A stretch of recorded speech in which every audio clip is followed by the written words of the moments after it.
মাইমুনা রাদিয়াল্লাহু তাআলা আনহা বলেন যে আমি আর বিশ্বনবী এক বালতি থেকে মগ দিয়ে পানি নিয়ে দুজনে গোসল করেছি। এবার জানবো স্ত্রীর সাথে আচরণ, যার সাথে আমার সম্পর্ক খুবই গভীর, খুবই মজবুত, তার সাথে কেমন আচরণ ছিল।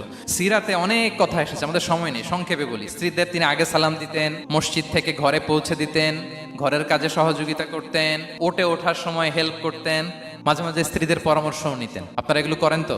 করেন? এই যে আওয়াজ নাই, পেছনে কিন্তু ভাবিরা বসে আছে সবাই, উল্টাপাল্টা বললে এখানে উইটনেস আছে, খবর আছে আজকে। বিষ্ণু ইসলাম নিজ হাতে ঘরে উটের দুধ দহন করতেন, রুটি সেকা দিতেন, কাপড় সেলাই করতেন, এই কাজগুলো করতেন।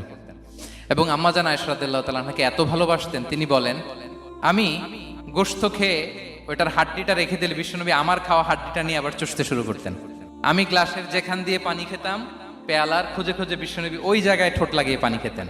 আল্লাহু আকবার, কি চমৎকার আচরণ। এবং স্ত্রীদের নিয়ে তিনি সফর করতে বেরোতেন,